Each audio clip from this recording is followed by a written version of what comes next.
Vivian Christian, Rosie yours.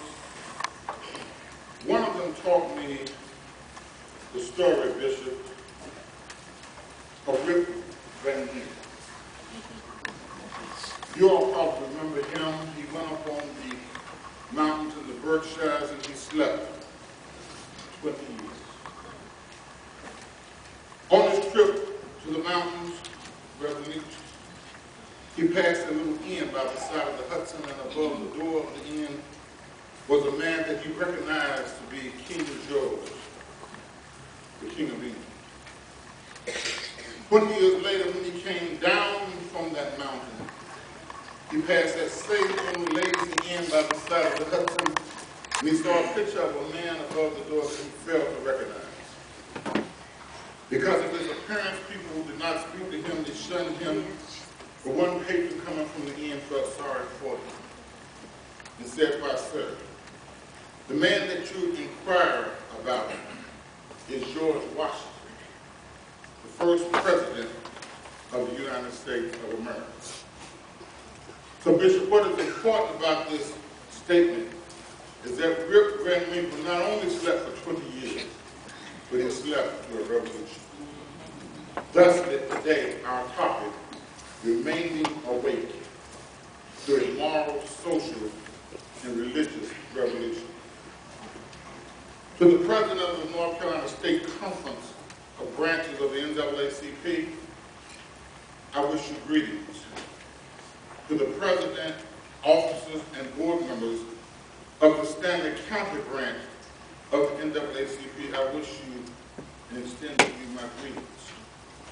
To the elected officials, the officers of the courts, I extend to you my greeting and my welcome. To the singers of the choir from the community college, Brenda Spencer, who I've known for many, many years, their melodious notes, I thank you and extend to you my greetings. To the hosts, the cooks, all of the persons responsible for preparing this occasion, this auspicious occasion, I extend to you my most hearty greetings. One black man I am. I extend to you my greetings. And if any of those things are true that Dexter said about me, I'm like Benny Mays. I don't know whether they're true, but thank God for the rumors.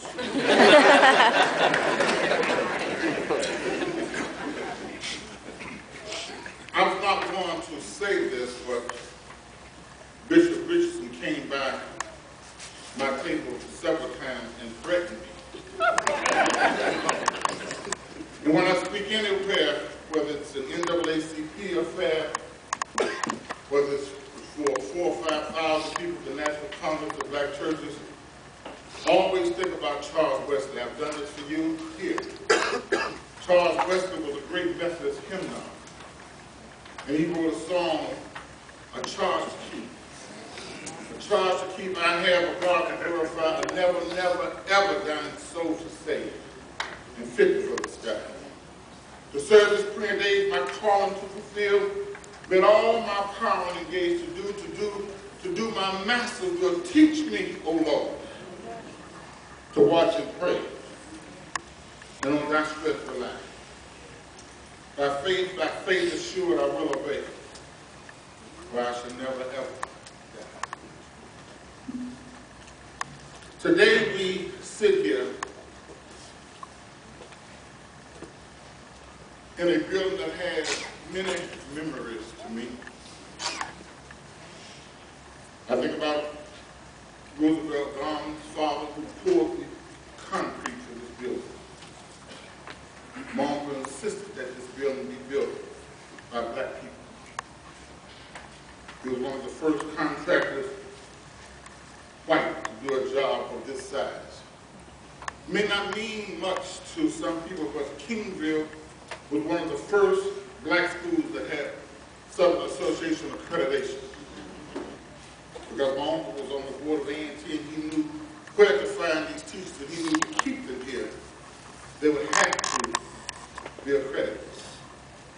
He built Waddell Drive and started building houses because he knew these people have to have somewhere to live. This is not about an I-ism, me-ism.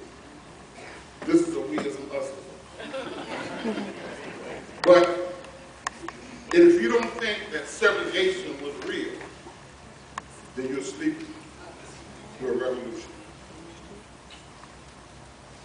It is important today that we accept as our charge to keep the fact that the NAACP, and I know a little bit about it, having been state vice president for over 18 years, and legal chairperson. We had single member district lawsuits all over the state. It's apparent and evident to anybody who knows the history. You know, they say history is a long and sometimes tragic story of the fact, Judge. But Stanley County spent more money fighting desegregation than almost any county in the state of North Carolina. They had a white city school system, a white county school system, a black city school system, and a white county and a black county school system. They had 4 school systems going on in this county. And finally, at some point, Griggs and several other people became aware of the fact that could not exist because of Brown versus Board of Education, because of Swain versus Charlotte Mecklenburg. All of these were lawsuits that were initially funded by the NAACP. You've got to understand that this organization is more than just a prayer breakfast once a year. You need to commit yourself to stand up to be about justice and equality for all people. Black, white, Jews, Gentiles, it doesn't matter. Segregation, poverty, hunger, knows no color line. It's across the board.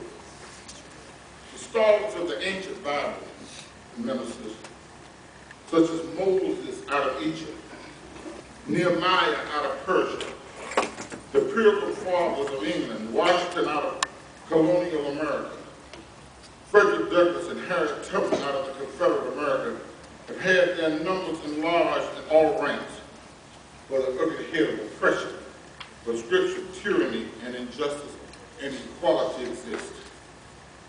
Men of every age and every generation, from Abel down to the present group of fearless workers for freedom, justice, and ordinary human decency and dignity, have been possessed by an oncoming passion for social, moral, economic, and righteousness, as they have been charged by an indistinguishable fire of conviction. This is the kind of conviction that needs to come back to the NAACP. As I've spoken all over the state, at breakfasts and buffets and lunches, folks say, well, when have you got a mixed audience? Well, NAACP has a mixed audience from the founding. White folks have found the organization. White women particularly, because they realized that they too were a separatist group. Things were not open to them. However, we are able to point with pride to the contributions of our beloved organization and the contributions that it has made. I never will forget when Jerry Richardson was trying to bring the Panthers to Charlotte, North Carolina. Kelly Alexander, Earl Shinhosa, Benjamin Hooks, and a few others. We had to sit down and write a fair share agreement. Jerry Richardson had to divest himself of several of his restaurants because they were unclean. He had lawsuits. And the NAACP held them to the fire and made him get rid and divest himself of 400 or 500 hardy restaurants. I know because I helped write the document and I was on the board of Hardee's. But had not the NAACP been there, that never would have happened. I never will forget when we used to meet with Ralph Kepler, who was head of Food Town. He hated blacks so much we couldn't even come to his office. We had to sit out on the runway at the airport and meet in his plane before it became Food Line under Tom Smith, who made a tremendous change, who gave millions of dollars to the NAACP because of his commitment to equality and civil rights. And I